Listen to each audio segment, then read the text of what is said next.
You are the omnipotent. You are the omnipresent. You are the King of glory. You are the King of kings. You are the Lord of lords. You are the ancient of days. The I am that I am. The immortal, the invisible God. The God who is. The God who was. The God who will ever be. The only wise God who lives forever. Unto you will return the big grace, honor, and glory. Accept our thanks offering. Accept our praise. Accept our honor. In Jesus' name. Thank you, Father, for answers to our prayers. In Jesus' mighty name we have prayed. Can we be seated, please? This morning I want to exhort on a topic. God loves unity. God loves unity.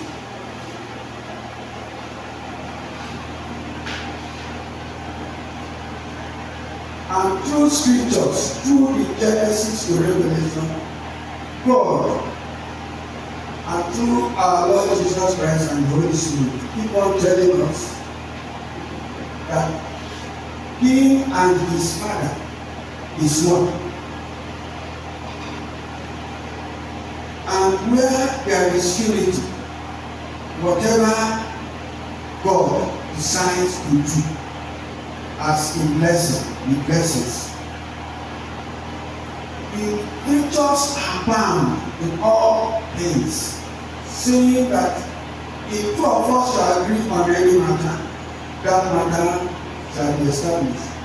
These are many, and today I won't speak much, but the Bible will speak to us as a church, as a body of Christ, that we may discover and know that where there is strife, where there is division, blessings can never come. No matter how you pray, no matter how you think, no matter how you cry, if you live and walk, God does not bless people who are rebellious and who are in disagreement, where conflicts exist, whether in the body of Christ, the church, the home, or even in business relations. And so God wants His people to dwell in love and peace. And I will ask that we listen attentively as we read through the scriptures and we return to our talk. Let the Bible speak to the heart and speak to the church, the mind of God, concerning the church, concerning the people of God. In Jesus' name. Let's open our Bible to the book of Psalm 133. Psalm 133. It is a 3-verse scripture, one of the shortest in the book of Psalms. And I read, behold how good and how pleasant it is for brethren to dwell together in unity. Behold how good, how pleasant. It's a sign of God to see His people, see those who follow Christ, dwell together in unity. I will tell you, my key message is from this verse. I can go on with it, but let's just take down the scripture since it's a very short with 2 other verses. It says, it's like the precious ointment upon the head that ran down upon the beard, even Aaron's beard, that went down in the skirts of his garments, as the dew of Hermon, and as the dew that descends upon the mountains of Zion. For there the Lord commanded blessing, even life forevermore. Amen. If you look at that scripture, it says, because these people dwell in unity. It gave illustration that when the anointing and the Spirit of God flows, it goes from the head, it comes to the down. So when that situation right, God Himself commands blessing. I mean, those situations and those does not present itself in the body of Christ, happening with that church, nor that persons, nor that family will be blessed, because there will be a hindrance, there will be impediments. We will look at scriptures to compare scriptures and see why God wants us to dwell in it, because He loves us. He wants us to dwell in love, because where there is unity, there is love. Where there is love, there is understanding. Where there is understanding, there is progress. And in the unity is where God manifests Himself. Let's look at another scripture. The book of 2 Chronicles 5. Somebody will read now. Please, if you are going to read, check the microphone quickly. 2 Chronicles chapter 5, verse 13 and 14. 2 Chronicles chapter 5, verse 13 and 14. Is everybody reading for us? I don't have time to waste this time, please. 2 Chronicles. Chronicle is in the Old Testament.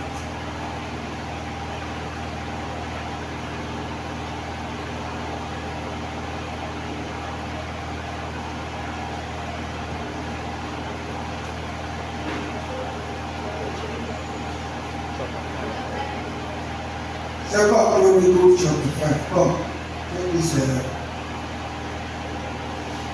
microphone and keep the notes. I read there, chapter 5, read 13 and 14. Verse 13. And it says, Indeed it came to pass. Indeed it came to pass. Indeed it came to pass. When the trumpets and singers were as one.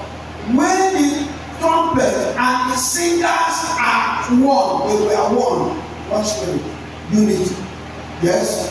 To make one sound to when they lift up their voice. To make one sound to lift up their songs. Yes? To be heard in praising and thanking the Lord. To bring praises and thanks to God. And when they lifted up their voice. When they lifted up their voice. With the trumpet. With the trumpet. And cymbals and instruments of music. And other instruments of music. And His mercies endures forever. And His mercies came down and endured in their midst. That the house of the Lord was filled with a cloud. Was filled with a cloud. So that the priests could not continue ministry.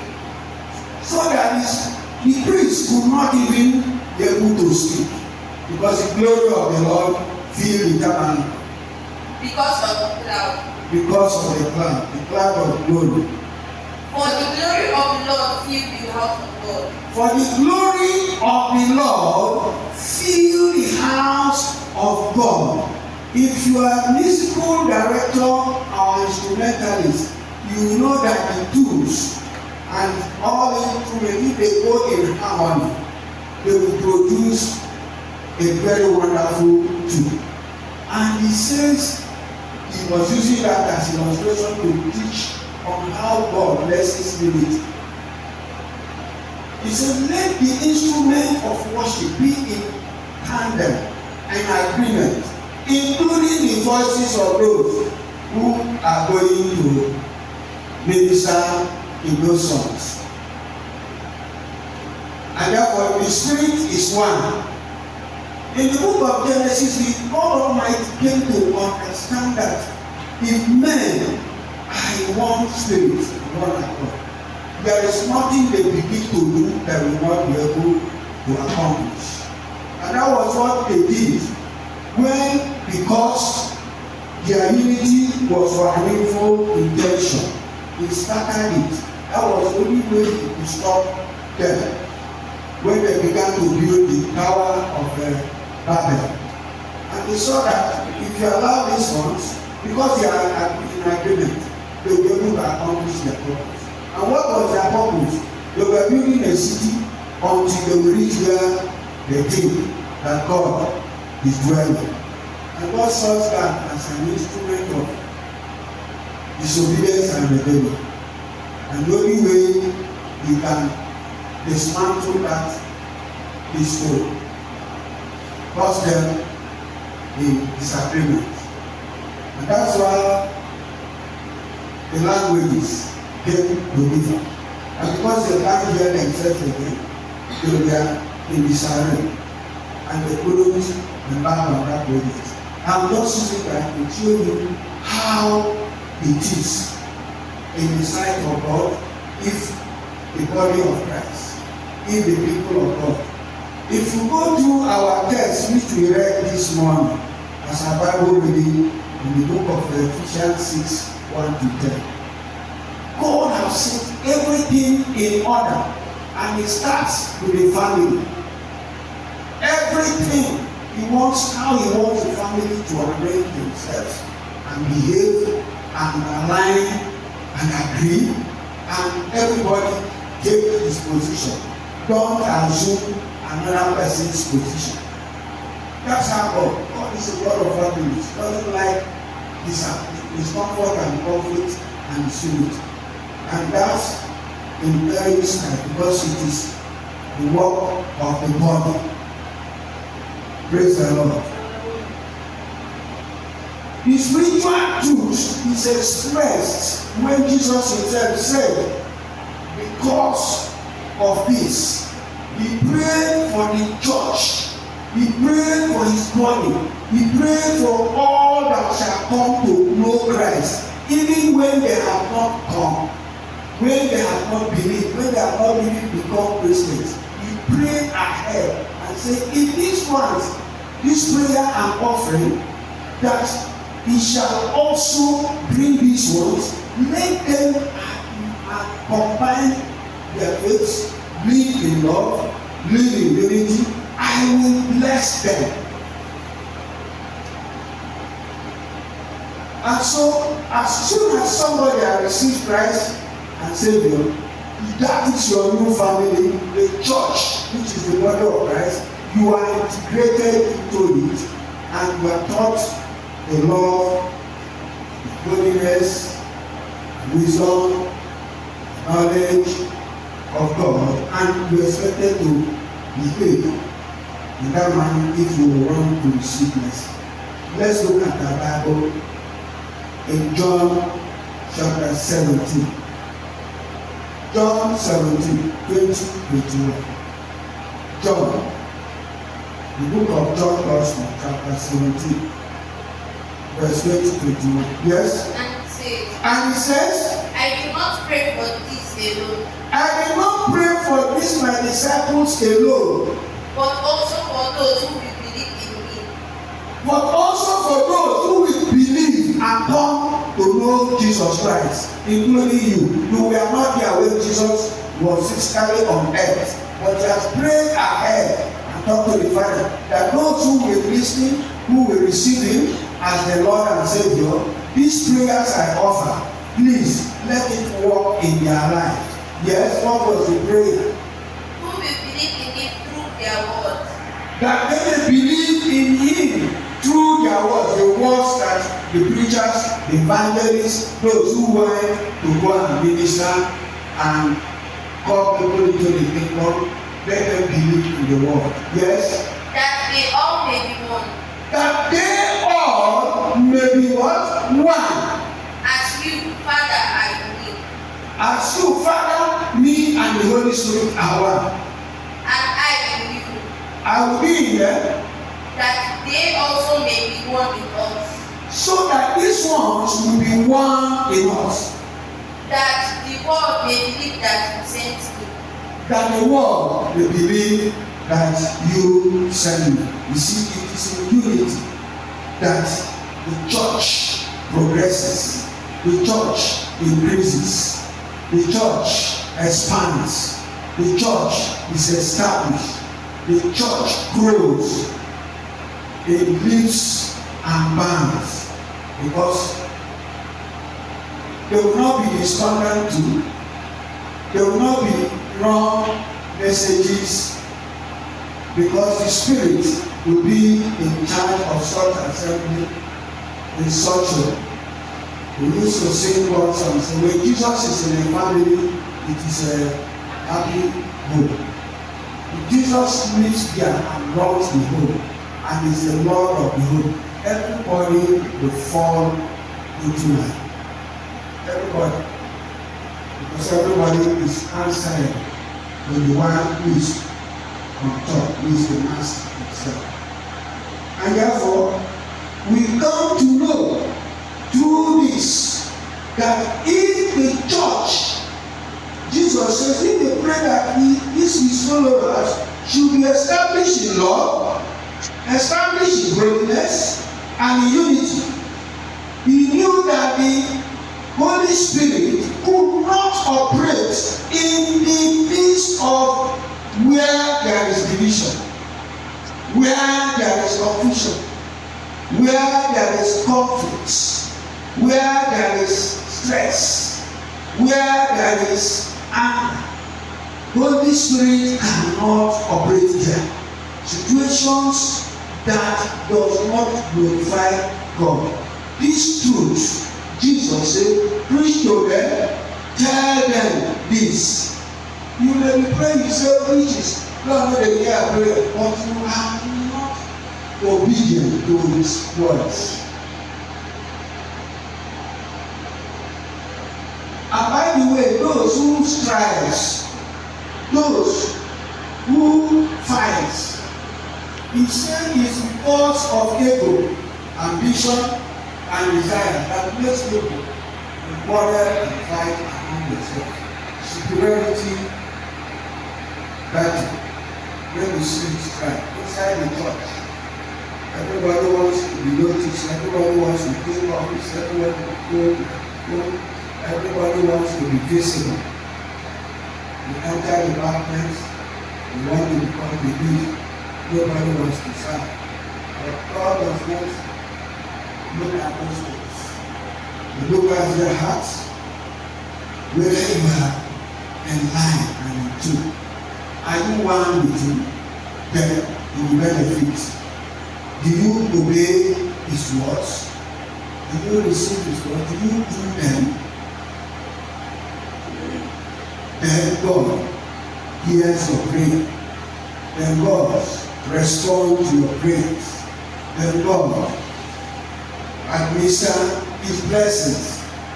It is where there is common faith, which we call corporate anointing. If the people dwell together in unity, in love, God, he says, I am in their midst. Let's look at one scripture. The book of Matthew 18, verse 20. Matthew 18, 20. Quickly. Matthew chapter 18, verse 20. Yes. And he says, for where 2 or 3 are gathered. For where 2 or 3 are gathered. Together in my name. Together in my name. I am there in the midst of them. Did you hear that? We used to quote it, but we don't know the implications and the applications of it. If they gather in his name, as long as they are 2 persons and 3, and they are in unity, they are in the same spirit, they are in the same focus, the same goal, pointing towards one direction. Jesus says, I will be there in your midst. So it's not the multitude, it's not the number that everybody is doing whatever pleases you, but it is you who have the Spirit. We will look at the Spirit as to understand this. Let's look at another Bible. I said the Bible will speak to us this morning. Amen. The book of 1 Corinthians chapter 3, verse 1 to 3. Let's look at that one first. 1 Corinthians chapter 1. 1 Corinthians chapter 3, 1 to 3. 3, 1 to 3. What did he say?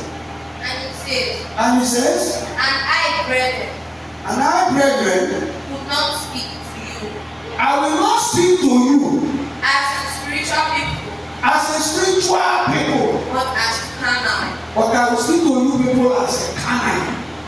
as to babies in Christ. As what? As to babies in As Christ. babies in Christ. I fed you with milk I fill you with milk and not with solid food. and not with solid food. For until now you were not able to receive it. Until now you are not able to receive it. And even now you are still not able. And even now you are not still able. For you are still carnal. You are still carnal. For where there are envy, Where you see what makes you carnal? Fleshly people. strife and division. Wait. What makes them carnal? You say, I can't speak communicate spiritual things to you. You are still babies in the Lord. Because in their midst and among you, they are still envy, the work of flesh. They are still jealous. They are still hearers. They are still tale-bearing, gossiping in the church, in the body of Christ, in the home. So where such things abide, the spirit cannot function. He sees you, God Almighty says, He sees you as a fleshly Christian, a baby Christian, who need to be taught, who need to be governed, who need to be directed. If among you, we are seeing strife, we are seeing anger, we are seeing quarrel, we are seeing jealousy, we are seeing gossiping, there is no unity in such environment. If you are people married, some people in some church have seen people want to organize in church. You want to sit at the seat and you look at the next person. Maybe you don't even talk with the person. And for no cause, the pastor may not even know what is their cause and their grievances. He will just take seats or he just sits. That person will not sit behind the head. That is what is happening. He said, no trust and cannot receive things of the Spirit. So he still be ministering to them. And say, even now, with all the teachings and guidance, they are still behaving, and therefore they are not being blessed. Because they can't communicate spiritual things with you. Yes? Envy, strife, and division. Envy, strife, and what? Division. That is what is there. And there's no unity, no love. Hatred is there. And in that place, there is no blessing.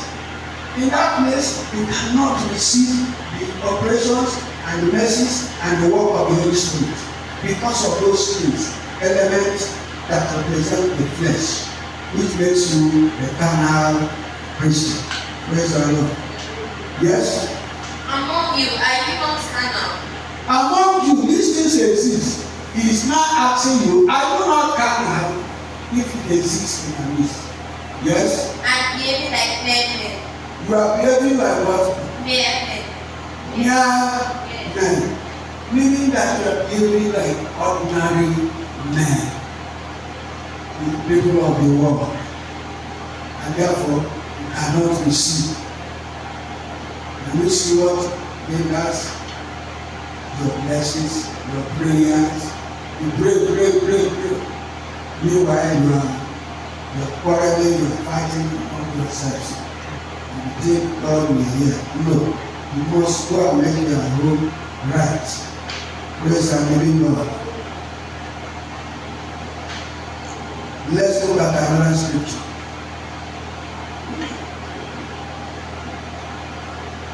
The book of 1 Corinthians 12, chapter 12 and 13. Let's look at that one. 1 Corinthians chapter 12, verse 12 and 13. And it says, For as the body is one, and the body is one, and has many members, it has many members, but all the members of that one body, all the members are what? but all the members of that one body, All the members of that one body, being many, being what? being many, Being many, are one body, and so they are one body. Just so long. What was the Bible trying to say to us? He said he uses your physiology, which is your body, the body structure. You have hand, you have leg, you have eye, you have mouth, you have nose, you have ear. He said they are different members of the same body. They are your body, but they are different members. They are going to do different works. But they have to be in agreement. It is in hand that serves. If there is anything to lift, it's going to use the hands. If there is anywhere to go, you are going to use the leg to go there. If there is anything to go to the destination, you are going to use the hand. So all of them agree and they work together and they achieve their goal. That is the illustration of unity that Jesus is teaching. In one body, but he said these are various members, but they remain one. And therefore, if in the body, if in the church, if in the home, everybody is doing his own thing. Everybody said, mind your business. But in the body of Christ, Jesus says, the business of my Father is for everybody. What he does is the business of his Father. Meaning that everybody is bound to follow one goal. You don't create your own ideas, create your own. No, there should be one path. That is how the body of Christ operates. And that's the only way Jesus and the Holy Spirit. And the Holy Spirit is very sensitive.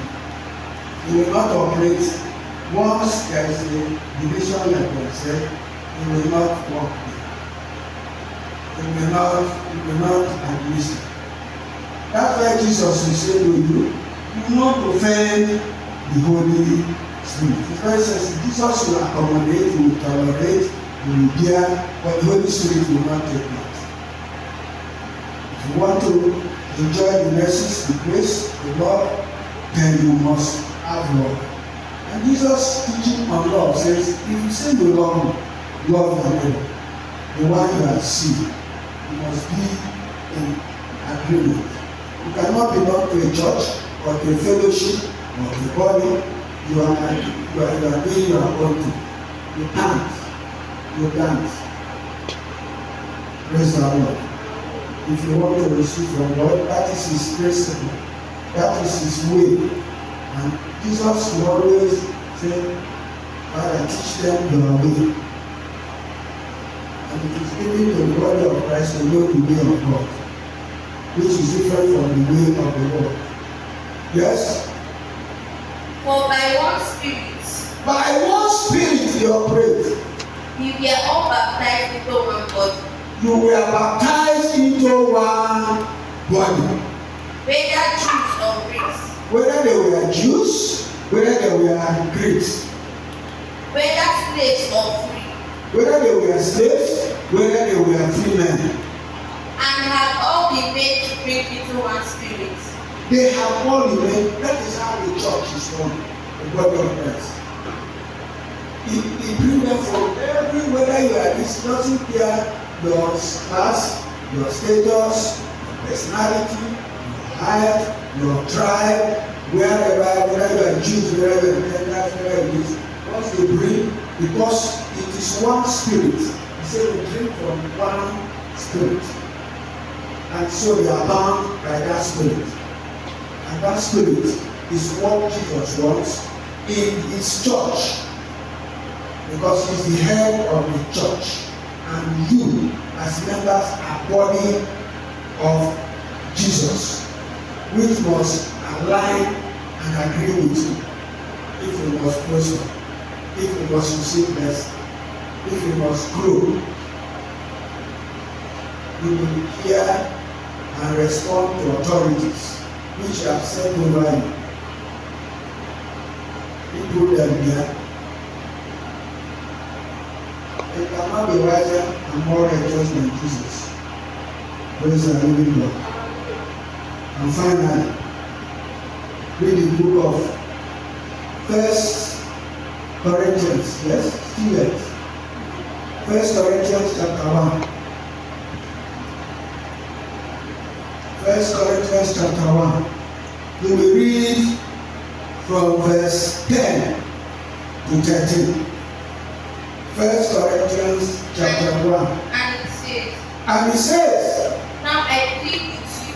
I plead with you, body of Christ, you Christians, you believers, you followers of Christ, I plead with you. Brethren, by the name of our Lord Jesus Christ. Brethren, in the name of our Lord Jesus Christ, we are brothers.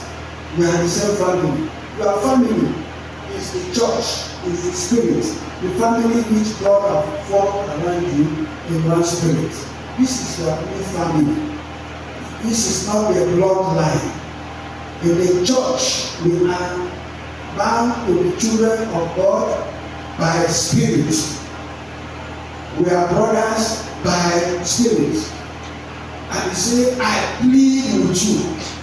I beseech you. I plead. Yes? That you all speak the same thing. That you all will be in one spirit, in one accord. Speak the same thing. I hope you are looking at your Bible. It says, speak in one language, one thing. Not in discordant tools. This one is saying this one. This one is doing this one. Speak the same thing. That is language of unity. If you say we want to do a project, we say we want to take a pass, we want to everybody to follow and don't be the one ask questions or say, you know, this you get problem. You have simply, as far as God is concerned, you have been counted as rebellious. And he sees you as a rebellious people. And what does he say? He said the spirit of rebellion is as that of witchcraft. That's how God looks at it.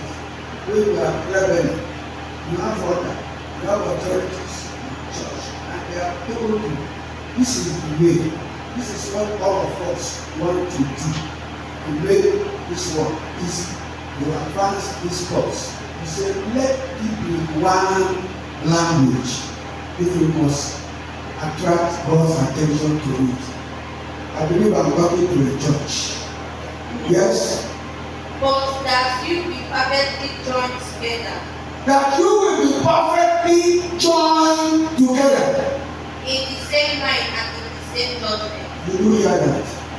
Did you hear that? In the same mind, in the same judgment. Yes? For it has been declared to me. It has been declared to me. Concerning you, my brethren. Concerning you, my brethren. Like those of Glory's household. Those of who? Glory's household. Glory's household. And that there are contentment among you. There are contentment conflicts. There are conflicts in one household. Now I say this. That each of you says. That each of you say. I am of Paul. I belong to Paul. Or I am Apollos. I belong to Apollos. Or I am of Cephas. I belong to Cephas. You see, I said one body. Inside the same church, everybody is speaking differently. They have created camps. And they want God to come and bless them. And they want God to come and prosper them. And want God to come and build them up. Everybody's taking a camp and taking position. This one say I belong to God. This one say I belong to Apollos. This one say I belong to Cephas. In one body. But the same God and Lord God says, speak one language. but they are speaking different languages. Then you want to attract blessing. You want to attract the Holy Spirit. You cannot. That is how it is established. You know that where you do not dwell in it, in love, in holiness, you cannot receive blessings. You will hinder blessings. You will become an obstruction to the purpose and to the will of God, to that body. If you are the one rebelling and causing divisions for your selfish ends. Yes? Or I am of Christ. Or I'm of Christ. Even he take himself as an example. Don't take thanks. Is one. Yes? Is Christ divided? Is Christ is asking you now. Children of God, is Christ divided? Okay. Was Paul crucified for you? Was Paul the one who was crucified for you? Or were you baptized in the name of Paul? Or were you baptized in the name of God? You hear it?